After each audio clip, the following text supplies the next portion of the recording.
香港公館的聚光燈向來殘忍，它能放大一個歌者最巔峰的嗓音，也能毫不留情地捕捉到皮膚紋理裏每一絲疲憊的陰影。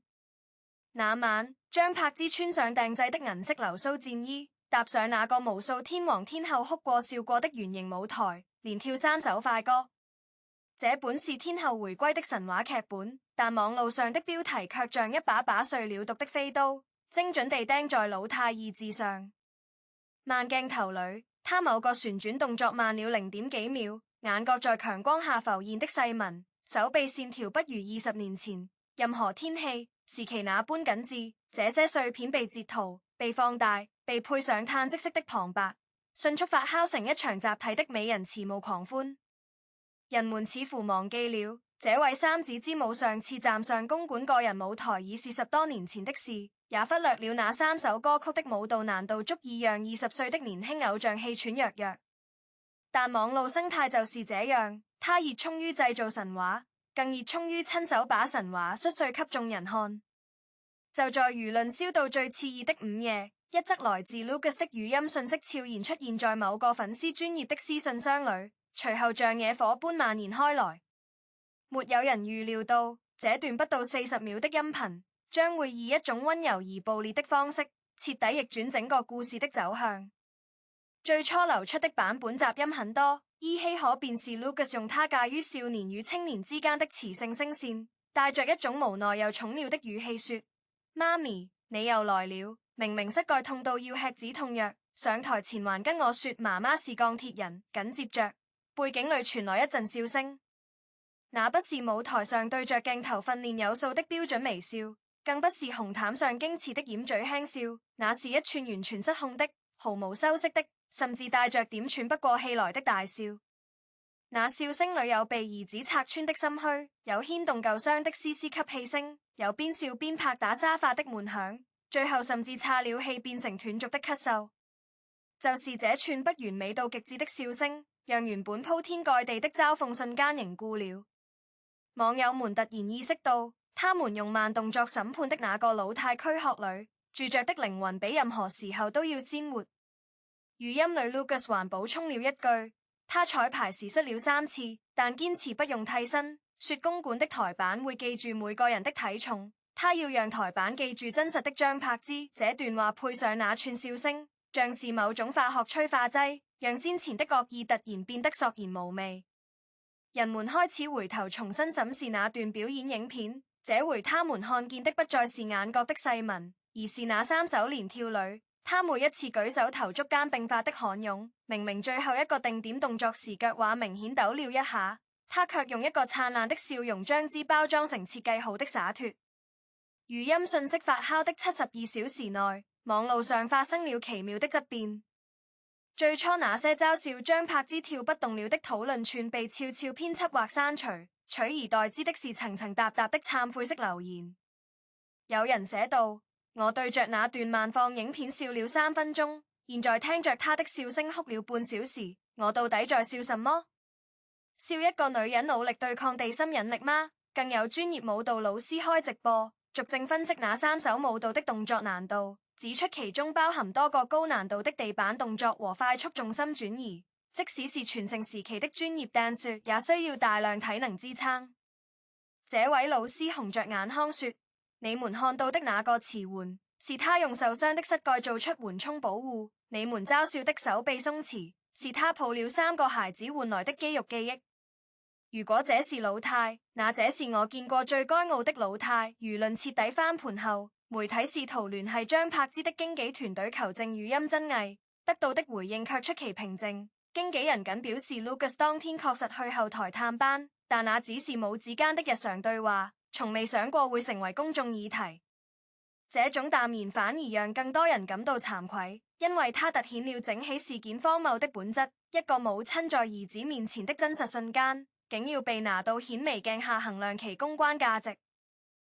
而事件真正的轉捩點發生在第4天。Lucas 或許是感受到了輿論的動盪，又或許純粹出於少年人的直率，他在自己的社交賬號上傳了一段更完整的錄音，長達7分鐘，幾乎是那天後台閒聊的全部。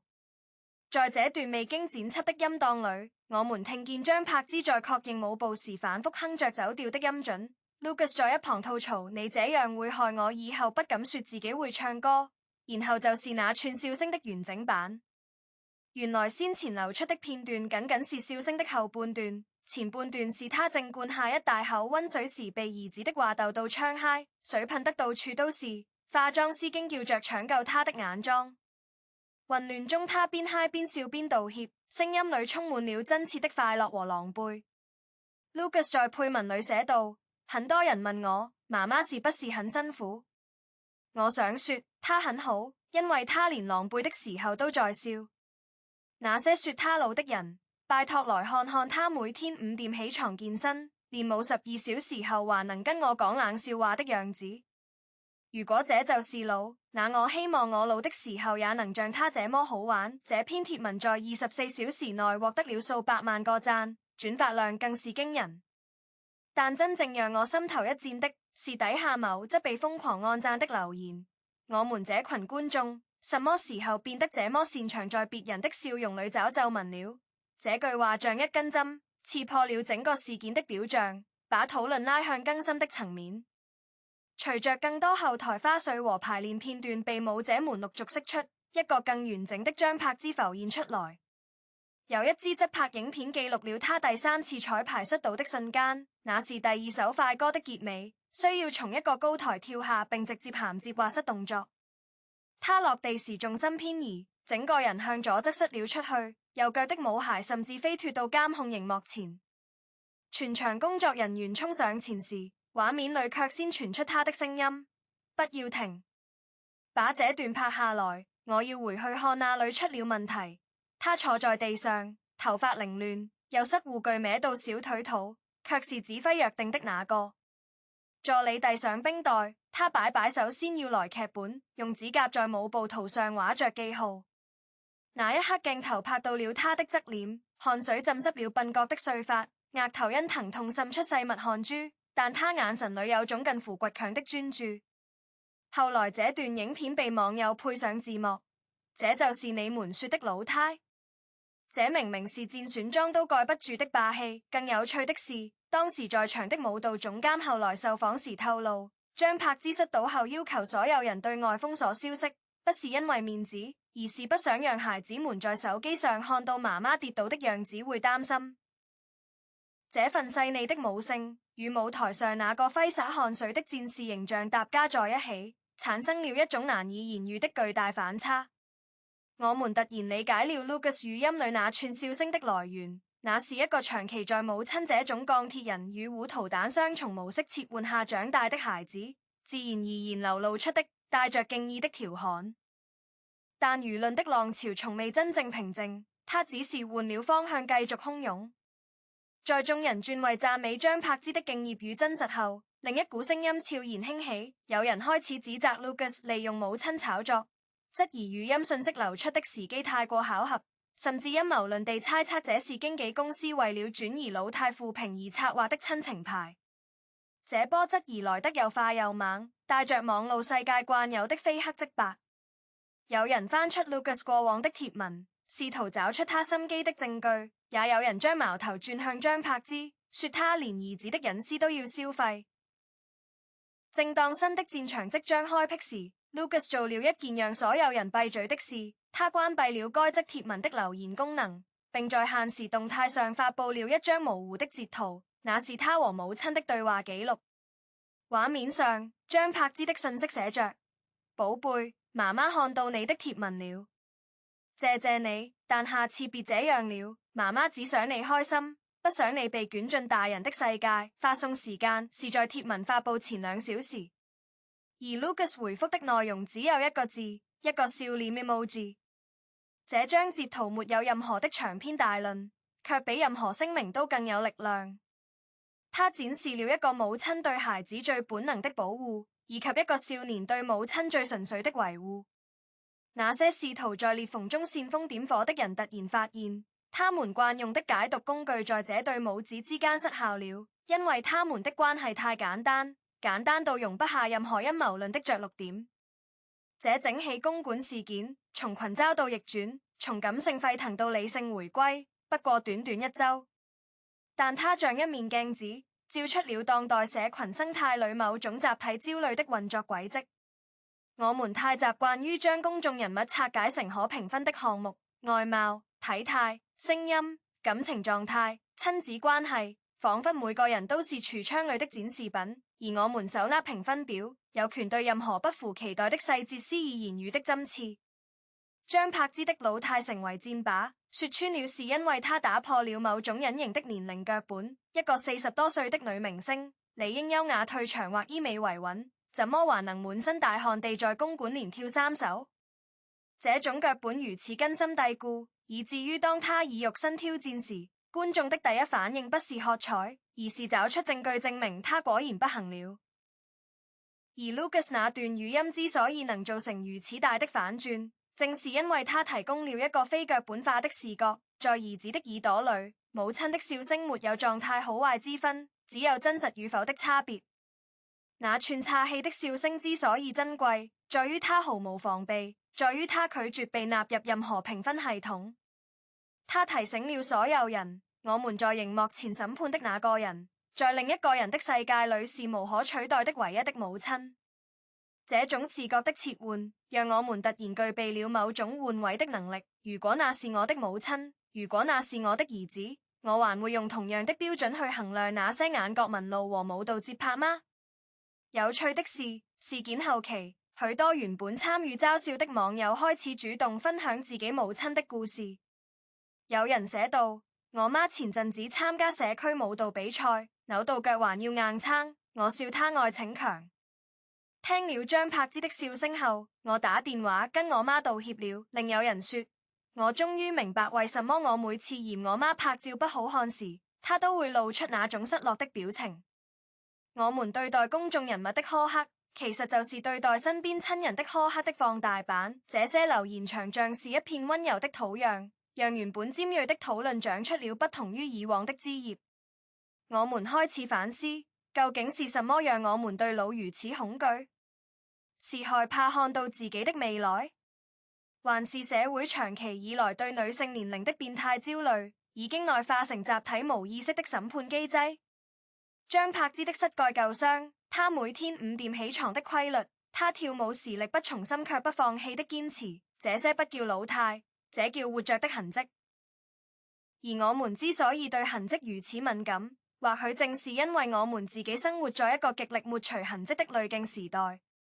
每一張照片都要修圖，每一段生活都要剪輯，連哭泣都要找好角度，然後我們回過頭來指責一個在公館舞台上真實喘氣的人不夠完美。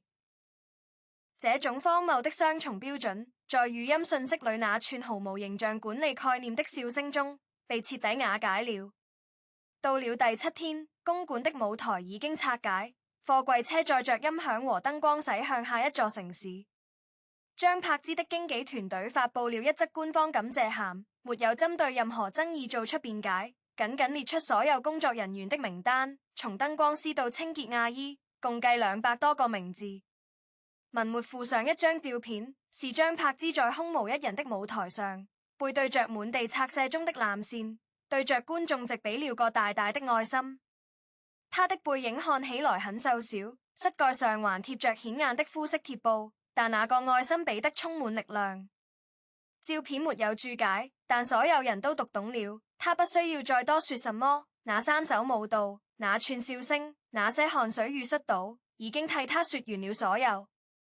而 Lucas 的語音訊息最終被收進某個粉絲製作的紀念影片裏，背景音樂選用了張柏芝早期的一首慢歌，畫面穿插着他20歲時在沙灘上奔跑的電影片段。30歲時牽着 Lucas 逛超市的狗仔照，以及40歲時在公館後台窗道噴水的側錄。這種時間軸的並置毫不違和，因為每一幀都是同一個人，那個會大笑、會跌倒、會逞強、會在被兒子拆穿後笑得更大聲的張柏芝。我們常常感嘆娛樂圈的記憶如金魚般短暫，但這次的事件卻留下了某種深刻的沉澱物。它教會我們一件事。當我們下一次舉起手機或敲打鍵盤準備評價某個公眾人物的狀態時，或許可以先想想，在那個被我們審視的皮囊之下，是否也住着一個會被孩子逗到槍嗨，會為了一個舞台夢想摔到膝蓋淤青，卻依然能發出那種毫無保留的笑聲的靈魂？那串笑聲的魔力，在於他拒絕被標籤化。他不是少女笑，也不是大媽笑，不是堅強笑，也不是逞強笑，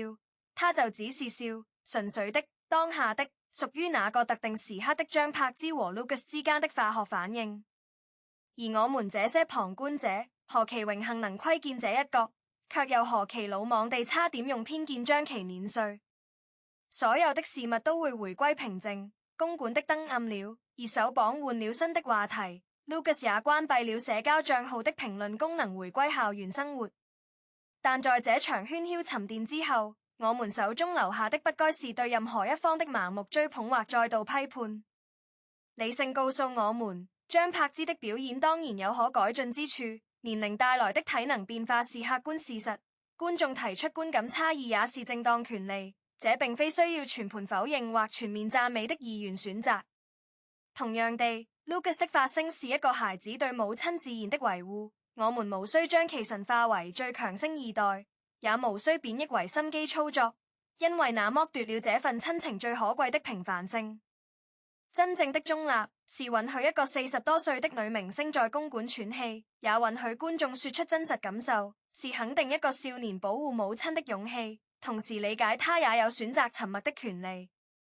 我們要警惕的從來不是某個單一事件的是非，而是那種非將一個人捧上神壇或踩入泥濘不可的集體衝動。和平吃瓜的真諦在於意識到熒幕另一端都是活生生的人，有體能巔峰就有低谷，有完美演出就有失誤時刻，而這些加總起來才構成值得被尊重而非被審判的完整生命。當未來的某一天又有新的老態或翻車標題跳入眼簾時，願我們能記得公館裏那串岔氣的笑聲，記得一個母親在兒子面前毫不修飾的狼狽與快樂，然後輕輕放下手中的顯微鏡，換上一副更柔軟的眼鏡去看待這個世界。畢竟時間對誰都是公平的，我們今天嘲笑的皺紋終將有一天會長在自己臉上，而我們今天給予別人的寬容，或許正是未來我們最渴望從這個世界收到的禮物。